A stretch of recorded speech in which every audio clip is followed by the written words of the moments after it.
Hi, my name is Latrenda Knighton, and I would like to welcome you to Making the Most of Flex Days. The first question you may have is, why do we have Flex Days?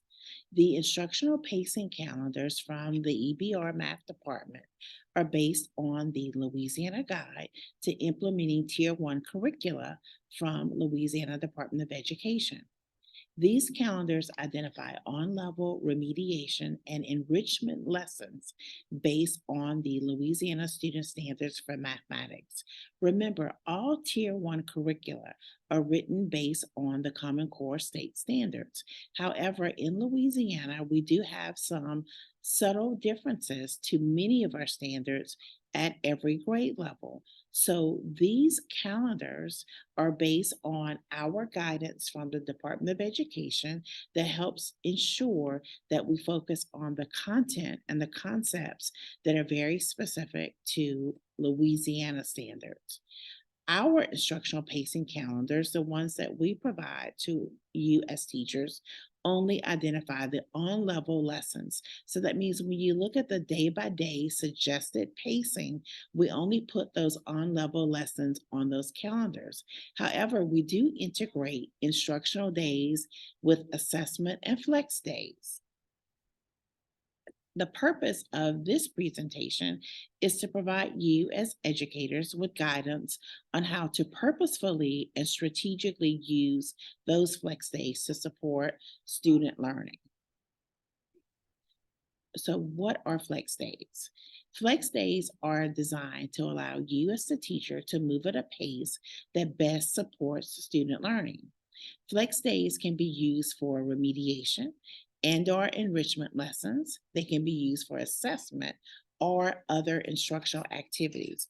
As we go through today's presentation, I'm going to provide you with more details as well as some examples of what we mean by those items. First, let's identify what are the three types of flex days that we have available in our Spanish Parish instructional pacing calendars. The first type of flex day we have available are those titled Flex Administer in the Module Assessment flex days. We also have just plain regular flex days. Sometimes I feel as if, we may not have as many of those as probably as a teacher you would like to have, but we do have those at each grade level. And last but not least, we have optional flex days. Now, keep in mind, those are only available on the kindergarten through second grade instructional pacing calendars. So let's take a look at what exactly each of these types of flex days mean. So the first type of flex day, and the one that you'll see most often, are the flex administer in the module assessment flex days. The instructional pacing calendars allot at least 2 days to administer in the module assessments for most modules for most grade levels. However, we do have a few grade levels that have some shorter modules. And by shorter, we mean that teachers have fewer than 10 lessons that have been identified as essential instruction for those particular modules. In the instance of those shorter modules, you typically only have 1 day to administer those in the module assessments. So, how would you use those additional days if you have 2 or more days allotted for end of module assessments? I know a lot of people use that day before they give the end of module assessment to allow their students to have some additional practice and reinforcement with the module concepts. Our suggestion is that you make that time intentional and purposeful, and it could be in the form of small group activities, either a teacher developed small group or a teacher led small group, or it could also be an interactive independent small group that your students have the opportunity to engage in.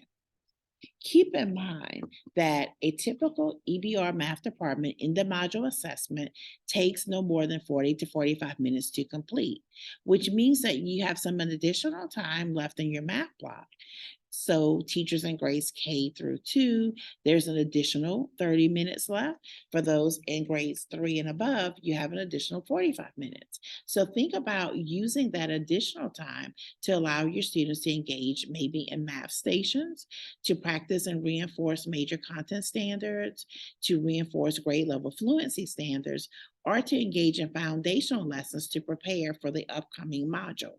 So this is where you make the most of those in the module flex days so that if you have that time before, you use some practice time to get ready for the module in the module assessment.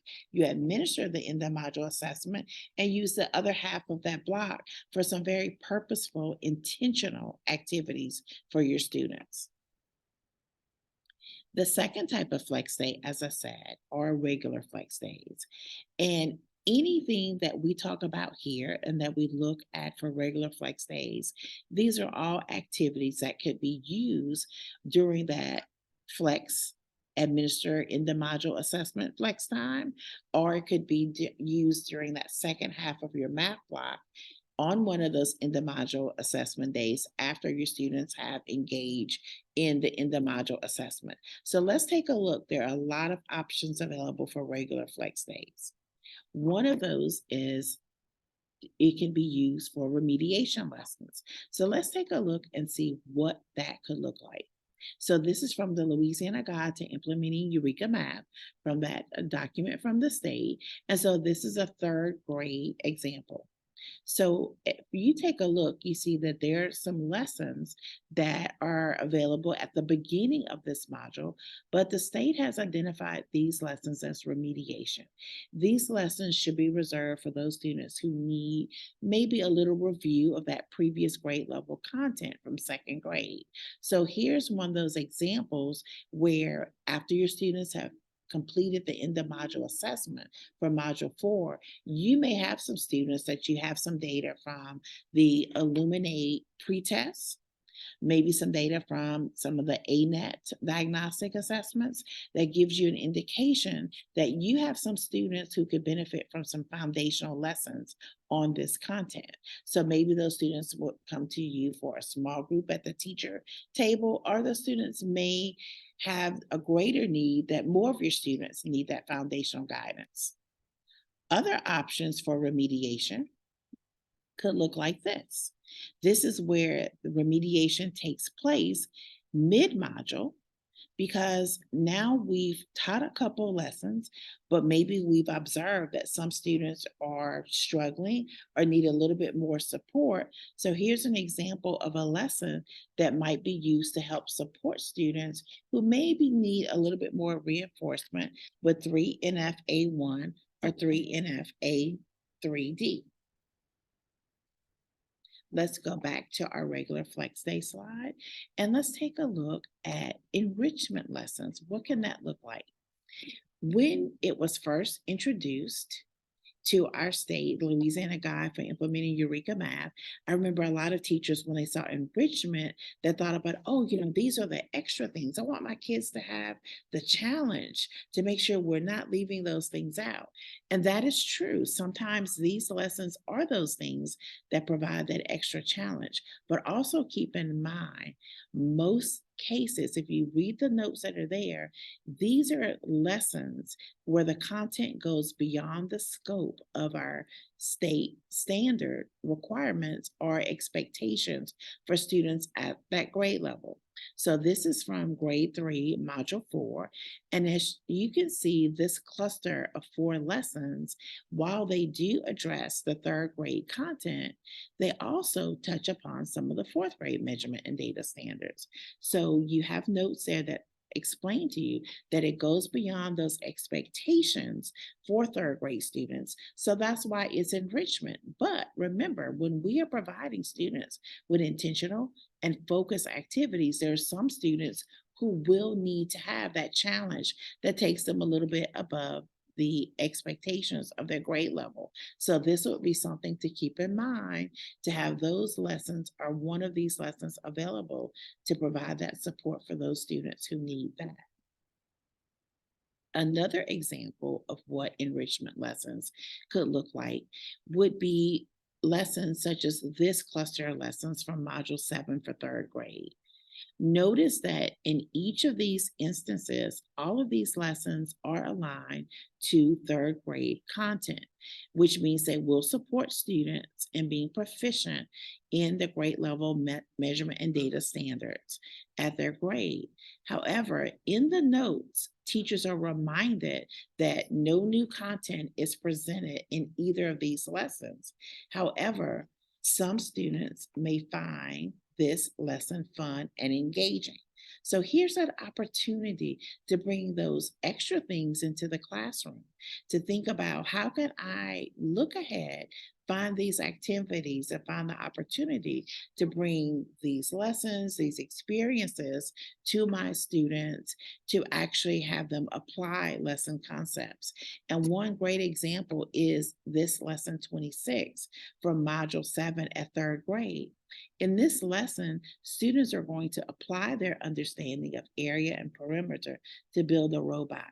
Who wouldn't want to build a robot in math class? So, great opportunity to have students integrate those STEM thinking skills, and also to have students apply their understanding.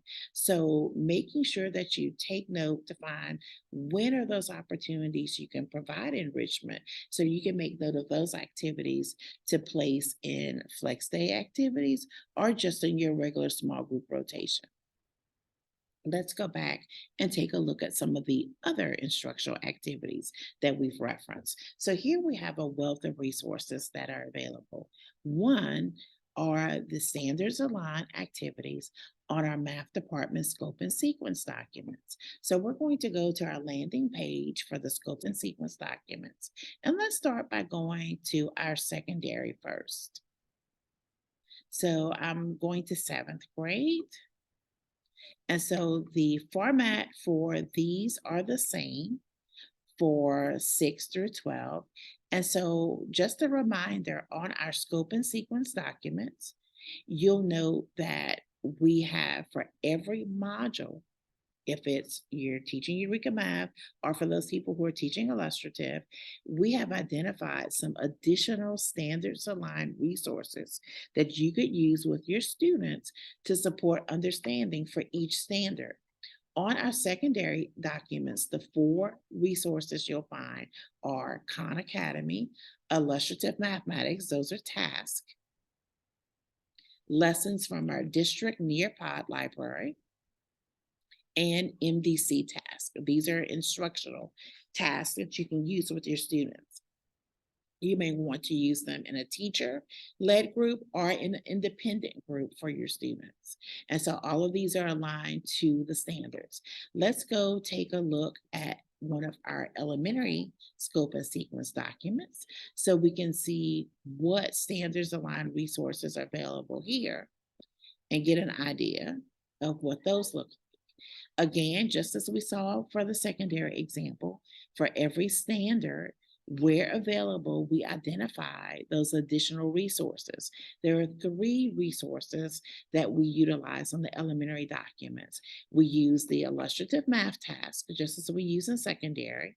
We use Khan Academy, just as we did in secondary, but we also include NCTM illuminations. So you see that there are those tasks that you can use for a teacher-led group.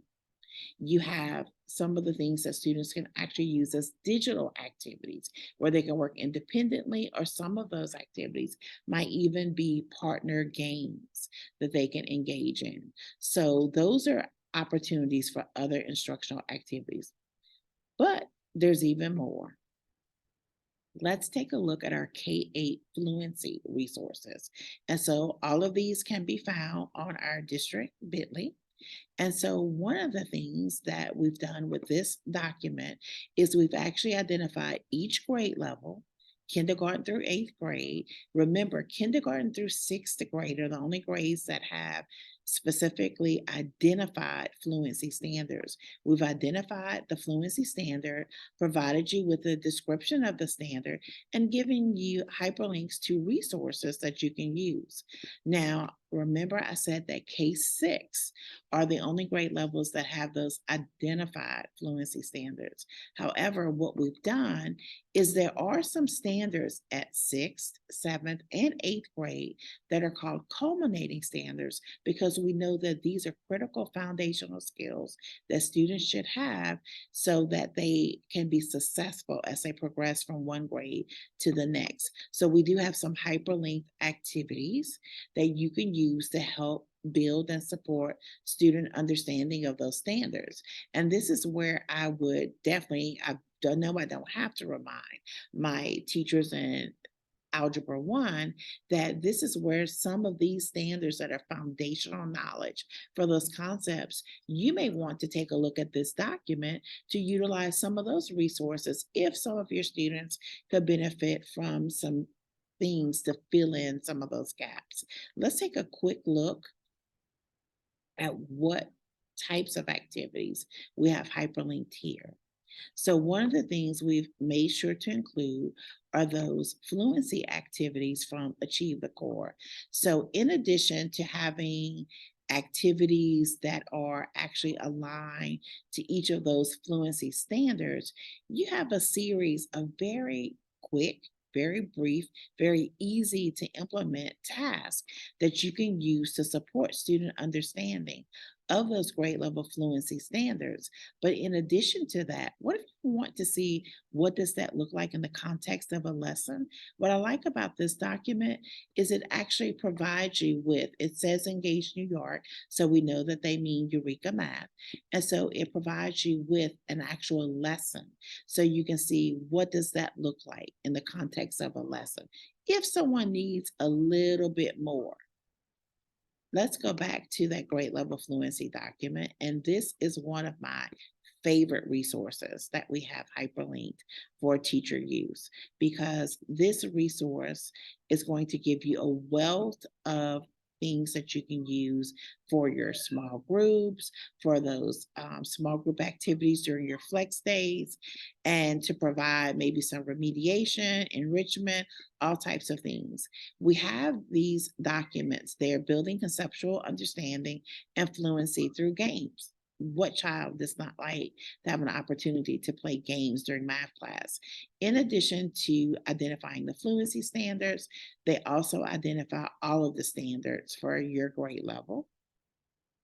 And as you go through, they have all these wonderful activities that are correlated to each standard for your grade level. What I like about the activities is that they're very easy to implement in the classroom. So, what I mean by that is they use very few materials.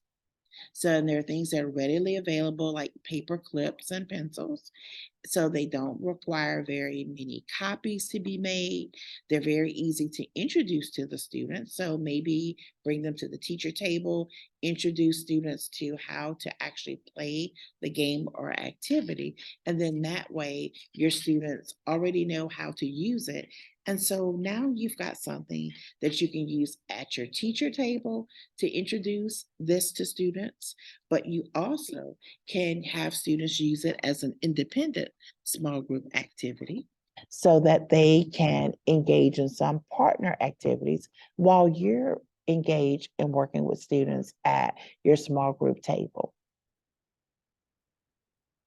There are two more resources I want to share with you that are available for those other instructional activities. One is using Zern, which is available for grades kindergarten through 8th grade. And I'm going to go to Clever. Well, I'm already on the map page, and I'm going to go to Zern. And I want you to remember that we do have a district subscription to Zern. And so without going to any assignments or anything like that, so I'm not looking at specific student data, I want to just go to 3rd grade and I'm going to go to Module 5 because that was the first module we were looking at in our remediation example. And I want to point out a couple of things that are available for you. When I go to the curriculum page in Zern, we know that our students can engage in those digital lessons, but also there's a wealth of instructional materials that are here for me for teacher use. One of the things I want us to look at is here where we have that foundational guidance. So when I go to this actual document, it's going to identify all of the on-level lessons that students are receiving instruction in. But on the right-hand side, it's going to tell me the foundational content. So if any of my students are having some trouble with the on-level content, this tells me that for lessons 1 through 4, the second grade lesson from Module 8, Lesson 8, will help to provide that foundational guidance for that. I have 2 choices. I could use the teacher small group lesson from that module, which means I can bring those students who need that support to the teacher table and provide a focused small group lesson, or I can assign that as a digital lesson to students. And because it's foundational guidance, students will only take about 10 to 15 minutes to complete this digitally because it's only the meat, the heart of that lesson. So that's one of the resources that you could use from Zern. Also, let's not forget that we have our Accelerate tutoring resources from the Department of Education. So one of the things that's really neat about this is that it identifies each grade level. And so they are aligned to the 2 Tier 1 curricula, which we use in our district, Eureka Math and Illustrative Mathematics. And so you can go to your grade level. And when you go to your grade level, you have for each on grade level lesson and those topics, you have a set of lessons that you can use to provide students with that foundational content. So let's say I'm in the middle of module 2 for 6th grade. And so lessons 5 through 8, I had some students, who had a little difficulty or they needed a little extra support. Here I have a slide deck that's already curated, that's already put together. And so here it gives me some background. It tells me why I need to do this, what are the prerequisites, what are the important standards I'm addressing, the component of rigor, all the materials you need, just as you would have with any type of lesson plan document. And then notes on how to deliver it. They will tell you if you have more than one session. And then you have everything you need to actually teach that lesson to your students. At the end of that lesson, you also have an exit ticket that you can assign to your students so you can actually assess their knowledge of that concept. So you have something tangible you can use to see if students are ready to move on and how well they're progressing with that content. So lots of things that are available to choose from to use in that category of other instructional activities. Last but not least, we have one more type of flex day, those optional flex days. Now, keep in mind, those are only available on the kindergarten through 2nd grade documents. The reason these are optional is because you have the option of whether or not to use the suggested item there. On the kindergarten through 2nd grade instructional pacing calendars, we have identified LEAP 360 formative assessment tasks. Several years ago, the state developed these tasks.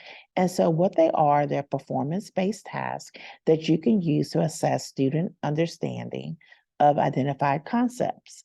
On the pacing calendars, we provide you with recommendations of when would be a good time to administer these tasks. And you may ask, why do we do that? Well, first of all, if you're going to use it as a formative assessment task, you need to make sure that students have had enough instruction on that content to be able to assess whether or not they are proficient, they need extra support. So the recommendations are there because we know that students have had enough instruction through regular instructional activities in the classroom that they should exhibit proficiency on those tasks. So they've had a fighting chance before you give them that task and actually make some decisions about their proficiency. So let's take a look and see what those look like. Again, these are all hyperlinked on that bit.ly as well. And so there are a couple of tasks at each grade level. And so if you take a look at this one for first grade, one of the first things I noticed is this activity is actually a partner game.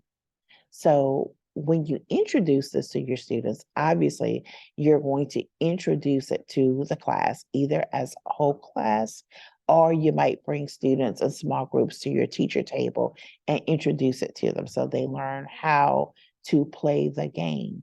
And then it becomes an independent task that can be in your stations. It can be something that students use on those flex days to make sure that they are reinforcing those concepts. You may choose on those optional flex days that you're going to introduce this to your students and use that time to have your students engage in partner play where they actually engage in this task and they play the game. And the neat thing about it is that there's nothing wrong with having lots of information. You get background information on the task. You get background information on the content. Why is it important? Where does this fit in the general progression for your grade level? But more importantly, you get some ideas of what are some expectations and what does this look like in instruction. So you really have a lot of information of why this task is important. How can you use this as a tool to support students? And then, of course, when it's time to introduce it, you pretty much have a script that tells you exactly what to say as you introduce this to your students. Step-by-step guidance on how to lay it out, even some ideas and suggestions of what to look for as students are working and they are completing or engaging in this task. And one of my favorite things about these is if you decide to have your students engage in this task and you are the facilitator and walking around, you've got a note sheet. So you can actually go as you make those observations and make notes of the things that you see students doing, where students finding success, where they having challenges, what are some things you need to do to follow up with some students. So you've got a lot of tools that you have available to really collect some good information on your students to really help to support their learning. So again, you can choose to stop at those moments and use those tasks on those optional flex days, or you may choose to treat this as a regular flex day. And if you've incorporated this task into your small group rotation, it just makes that time even more vital, even more focused for your students. One of the things that you probably noticed that was maybe a not very subtle theme as we went through the descriptions of the 3 types of flex days and how to make the most of them, that the key to making the most of flex days is small group instruction. We all know as educators that focused, intentional, and strategic small group instruction is a powerful tool for intervention. And we know that having those interventions available on a regular basis in our classroom are essential to increasing student proficiency. And of course, they have to be data driven. So where are you going to get this data to collect those things? So just as a reminder that the EBR Math Department small group guidance talks about using 3 types of interventions primarily to support student learning: lesson skill based, standards based, and diagnostic interim based. Now keep in mind, We know that only our students in grades 3 through above participate in our diagnostics and our district-based interims. However, remember we have those in the module assessments. You can use some of that data that you collect from those to use that type of intervention for your students. So when you're planning for small group, what are those 4 big things that you want to keep in mind?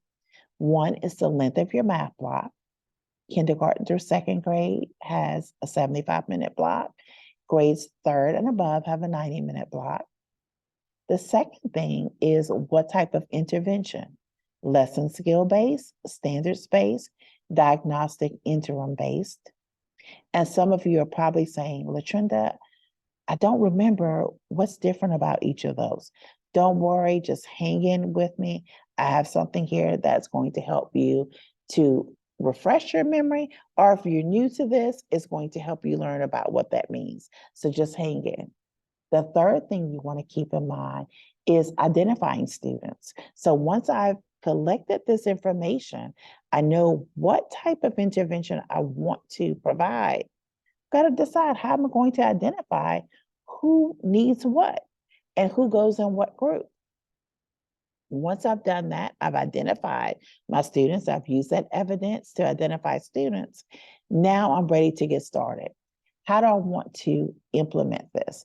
Do I want to do a rotation schedule? Do I want to do a day schedule or a self-selected system?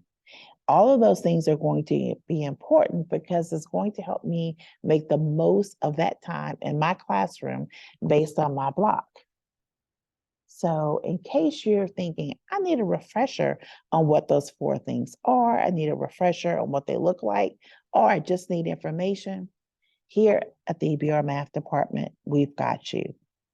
If you take a look at this screen, there are 2 things that I'm going to ask you to do. One, I'm going to ask that you take a picture of this screen. And the reason I'm going to ask you to take a picture of this screen is because there are 3 presentations that are grade band specific. There's an elementary presentation, there's a middle school presentation, and there's a high school presentation. Taking a picture of this screen will make sure that you have the exact title of the presentation. You may ask, why do you need that title? Because our math department has a YouTube page. So you have 2 choices. You can use the bit.ly to get to our YouTube page, or you can use this QR code. Or if you're one of those folks who was with us last year and you already have our EBR resources bit.ly bookmark, you know that our YouTube page is also there. But the 2 things I'm going to ask you to do is take a picture of the screen so you have the exact title of those presentations, and to either write down the bit.ly or to use the QR code to access the YouTube page. When you go to our YouTube page, you will see these 3 small group instruction videos are there, along with many others. And this will provide you with more examples, more guidance, and the background information that talks about how do you determine the type of intervention type. You'll see examples for what those look like and ideas on how to identify students, along with examples of what these type of systems look like. What does a rotation system look like? A day schedule system or a self-selected system. So this is going to really help support you in that information. As we get ready to wrap up our time today, I want to provide you with just a few next steps to take. So the first thing I'm going to remind you to do is go to our EBR resources page. So here I've identified that bit.ly in case you don't already have it bookmarked on all of your devices that you use. And so the first thing you're going to do when you go to that bit.ly is go to your instructional pacing calendar. Why would you do that? You want to go and take a look, just the year at a glance, take a big glance, and find out where are your flex days. So you have an idea how many you have in each module, whether they occur in the module. So you have an idea of when are going to be those extra opportunities for you to provide that focused intervention for your students. Once you've gone to your instructional pacing calendar for your grade level and you've taken a look at that, my next suggestion would be for you to go to the Bitly and go to the Louisiana Guide to Implementing Tier 1 Resources for the Tier 1 resource that you are teaching. Remember, we have the guides for Eureka Math, but we do have some folks who are teaching illustrative. So you are going to go to the illustrative documents if you are in one of those classrooms. Going to your Louisiana Guide to Implementing Tier 1 curricular resources is going to help you look for those notes, those very specific notes that talk about those lessons that have been identified for remediation and for enrichment, because that's more data that you're going to gather to help you to make those instructional decisions. The third thing you're going to do is go to your scope and sequence document for your grade level so that you can take a look to see what are those other instructional activities for those additional standards aligned resources that have been identified for your grade level. You can also go to our Bitly to take a look at those K-8 fluency resources. And one thing that I would suggest you do, especially for those documents, those 90-page documents with all of those station activities, I would go get those, print out a copy so that I can look at them and then begin to put those into categories based on the standards that they're aligned to, and begin to think about how do you want to deliver those in your classroom. Do you want to have them as games, activities, and really start getting some of those things prepared ahead of time so you have those resources? And the last place that I would suggest you go to on our Bitly is in this top corner here to our YouTube channel, because this is where you're going to go to get access to many videos we have, but specific to this presentation, well, you will find those small group instruction videos that we have for each grade band. And so this will allow you to take some time, look at those presentations, look at the suggestions that are there, and get some ideas on how to use and plan for all of those things in your classroom. So I definitely want to thank you for joining me for this presentation. I hope you have found some useful resources to help you make the most of flex days in your classroom. However, keep in mind, if you have questions, comments, or you just want, to have someone put their heads together and provide you with a little more support in this area, please feel free to reach out to one of us in the math department. You have Justin Robichaux, who's our math supervisor, or you can reach out to one of the grade specific content trainers. Myself, LaTrinda Knighton for elementary. You have Miss Debbie Roberts for middle school, and you have Ashlyn Cage for high school.